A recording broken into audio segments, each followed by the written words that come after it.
Welcome back to another video. Today we're going to be talking about the 3 Harley Davidsons that I would buy right now. Currently owning my 2024 Lowrider ST Tobacco Fade.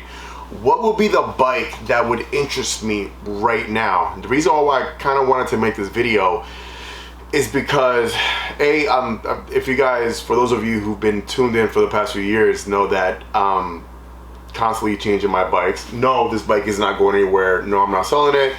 This is the keeper forever, hopefully.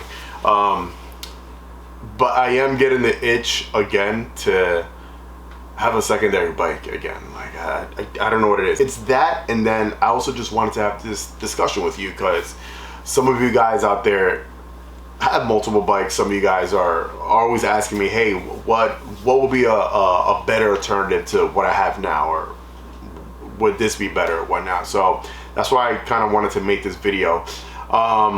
There's honestly only 3 bikes right now that I would be looking at. There's one bike in particular right now that I actually want. The other 2 are like, maybe. Like if it wasn't for that bike, those would be the other alternatives. Now, as you know, Harley Davidson has a broad span of different type of bikes. Big bikes to small bikes. Even in the softail lineup, there's a ton of bikes to choose from, starting with the standard, the street bob, lowrider, lowrider ST. We got the breakout, the fat boy, the heritage. A ton of bikes right there to choose from just in the broad span of the softail lineup. There's a lot of bikes, and they're so different. I mean, if you put a fat boy next to this, it's night and day. If you put a breakout next to this, night and day. A heritage, similar but very different. Now when it comes to the lowrider S, is the same bike.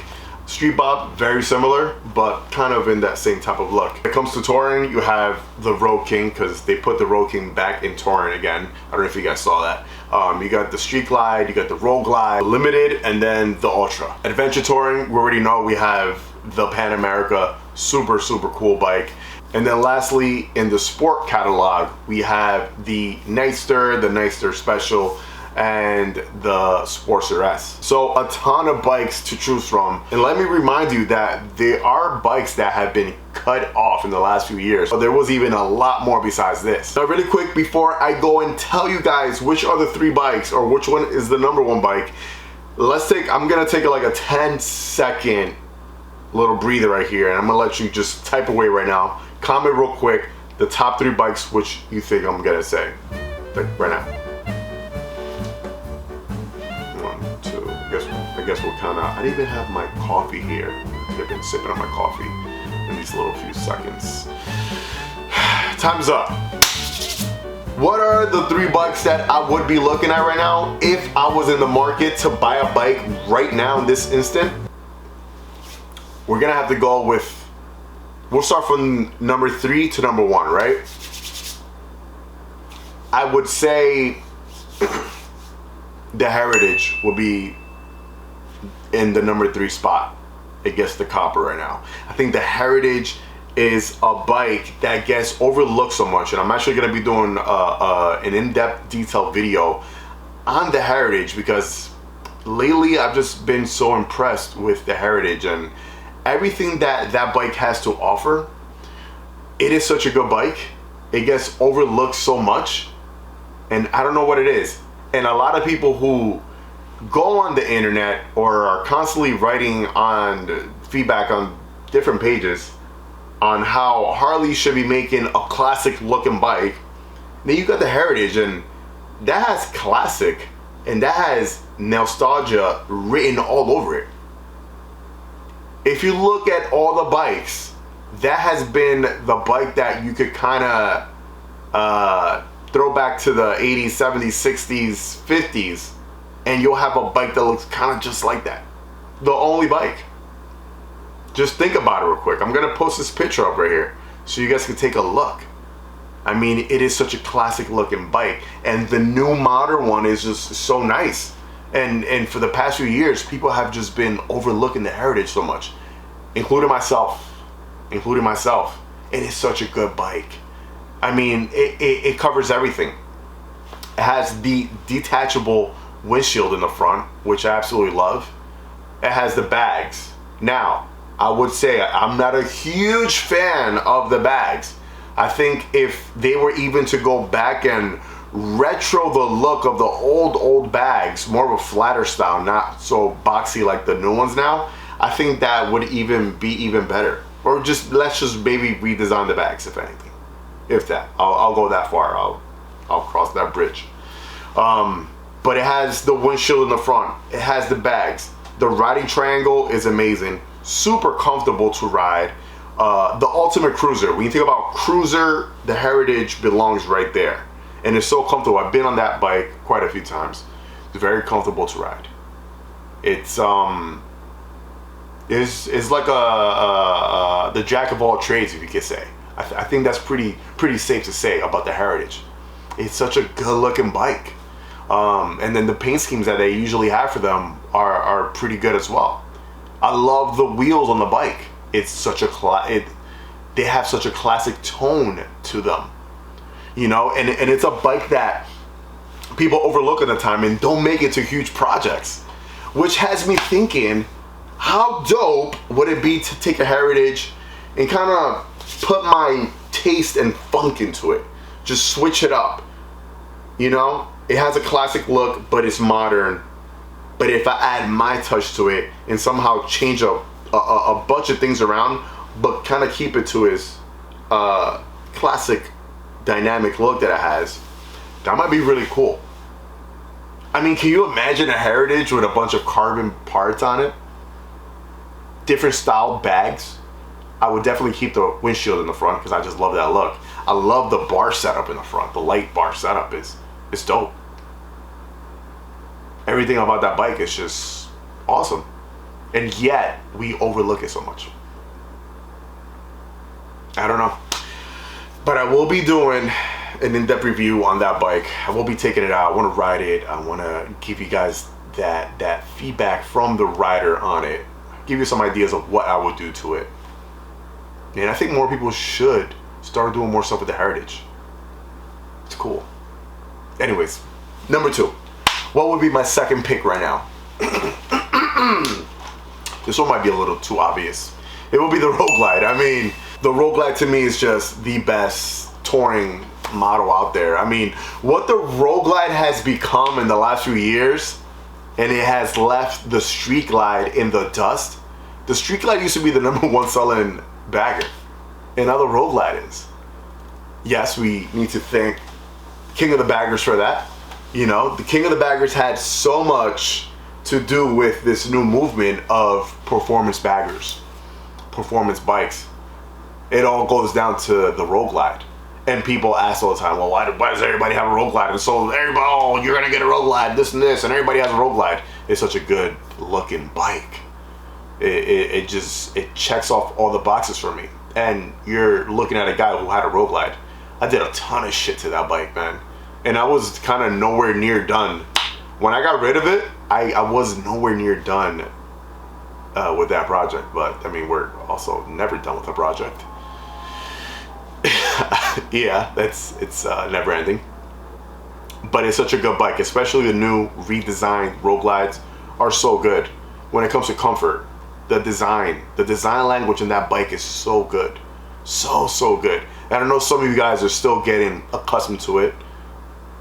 I know for some of you guys it might be too different to what you're used to. But I bet that it's growing on you. I bet if you look at that bike now, you're not saying the same thing you said a year or two ago when you first saw the design. And if you have not been on one yet, let me tell you, you're wasting your time. Get on one of those new Road Glides and you're gonna love it. The infotainment system's amazing. It rides great, performs amazing. It does everything and anything that a bagger is supposed to do for you. Wind coverage, wind protection with that new redesigned shark nose fairing, amazing. The redesigned bags in the back, love it. If you're gonna ride the one with the VVT, it's amazing. It's probably the smoothest Milwaukee 8 out there is the one that comes on the CBO with the VVT. Such a smooth engine. And it delivers performance at every single gear. It's such a good bike. And there's so much to talk about that bike. But yeah, I mean, if you want to talk about different, I mean, having a secondary bike for me, it would make a lot of sense having a Road Glide or a Heritage, because I mean the Road Glide is so different from here. And yes, I had a Road Glide at the same time as I had my lowrider, and I mean I spent a lot of time on the Road Glide while that was happening, but then again the Road Glide was newer, so I was giving it more seat time.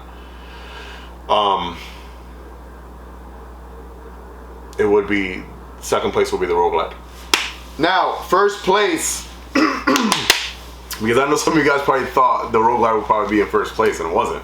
What would be in first place out of all the bikes that Harley Davidson has to offer right now? And I'm gonna surprise you. I know some of you guys right now are saying, well, it might be this, it might be that, it might be this. 10 seconds real quick. Just guess real quick which one's gonna be the number one. Put number one pick right now. What is it? Put number one and then the bike name. Go ahead. Give you guys a few seconds for that. I'm gonna surprise you. This, before we say it, this is actually a bike that I really want right now. Like I said, I'm getting the itch right now to get a secondary bike, and I want something totally different, and I want something that's gonna deliver, something with performance, something with comfort, something that's different, something that's in your face. And I cannot go describing a bike or describing what all that means, looking at every bike on the lineup. How can you not know what it is? It's the Pan America. That all describes it. Everything I just said about that bike.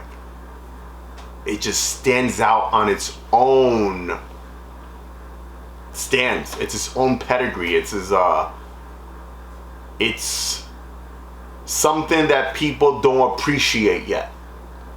A lot of you guys don't appreciate the Pan America for what it is. And it's such a good bike. And I know what you're gonna say, oh, it doesn't look like a Harley Davidson. It's not supposed to. It's not supposed to. It's supposed to be different.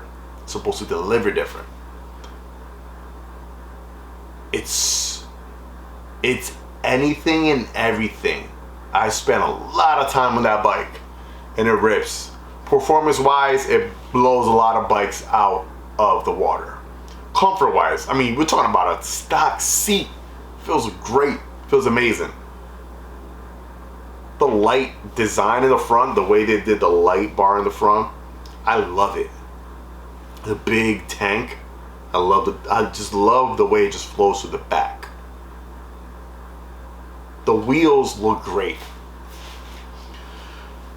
and you could do so much to it. You could still take that and say, well, can you do everything, customize it the way you could do a lowrider as another bike? Yes, you can. There's a lot of companies out there right now doing aftermarket parts for this bike and different type of things. And it's such a ripper, so fun. It's very exhilarating to ride. I'll tell you that. The riding modes on it are great. And it's such a good bike, and its purpose. The Pan America, you could ride it on the road, you could ride it off-road.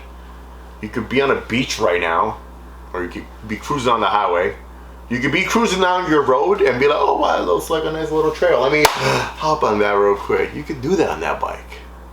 You could do that. You could get down and dirty, drop it, and do everything you want to it, and not give a damn, and have more fun on that bike. That's what that bike brings, and it's like, it's so appealing, and it just screams adventure. And when you think about riding motorcycles, you think about you getting on your bike, going on an adventure, whether it is with yourself or your friends. The goal and the accomplishment is the adventure, right? That's what we look for. We look for the thrill and the adventure. and adventure touring just has it. To me, that is my number one pick right now. Like, it's so different. Like, and that's the reason why it's my number one pick.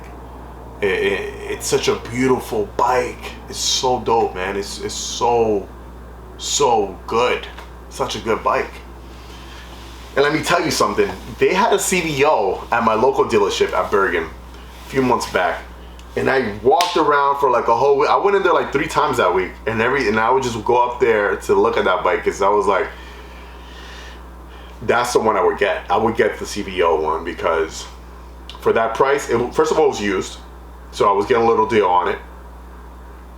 And for it to be a CVO with everything that it has, the red details on it, oh my God, that would be the one that I would want. That would be it. Like I said, I'm getting the itch. That is the bike that I would get right now. Will I get it? Am I getting it? I don't know. Probably not right now. There's a lot going on right now. I'm trying to get a new car right now as well. So I need to knock that out the park first. But in the springtime, I don't know. We'll see if things are really good. Yeah, we might be adding a Pan America to the channel. Oh, that's something awesome. Yeah, that would be cool. What do you think about the Pan America? Do you like it? Do you hate it? Is it not for you? And it's cool. If the bike is not for you, it's not for you. What do you think about the Road Glide? And what do you think about the Heritage? Do you think I'm right on that? Do you think I'm wrong? Or you just think about, dude, that bike sucks, whatever. Like, whatever. Is that what you think? Drop your thoughts in your comments down below. Let me know. And if you want to see more discussions like this, drop your thoughts and comment down below. Again. And if you're not yet subscribed, because a lot of you guys watch and you're not subscribed, it doesn't hurt to subscribe and to like and comment or share the video. It's free. It's all absolutely free for you to support. It's just clicking it, free. Subscribe, and yeah, we're gonna be doing a video next week that is gonna be up next week, installing the carbon parts that we have ready for this bike right here. So tune in for that. I still gotta show you guys the pinstriping on it. I didn't show you guys yet. Maybe that should be its own video. We got some other stuff coming down the pipeline. Thank you so much for watching. We're coming to the end of the year, almost the end of 2024. It's been an amazing year for myself. Publicly and privately, mentally, emotional. For me, it's been a great year. It's been really good. A lot of growth, self-growth as well. Really happy right now. And I enjoy doing this. I love this right here. I enjoy doing this. So whether the channel is successful tomorrow or not, I'm still gonna be doing this. For those of you guys who want to watch, awesome. If you don't, cool. But I'm in a real happy place right now, and I love and I enjoy doing this. And we're gonna keep doing this till the wheels fall off. So come along for the ride, enjoy, and that's it. Even though the Yankees lost, we're out here still repping, because I mean, I'm still praying to God that somebody gets re-signed or agrees to a multi-million-dollar contract so we can win the next few World Series for the next few years. Yeah. Waiting for you, Soto. Anyways, like the force be with you. Ride safe and enjoy the ride, baby. Peace.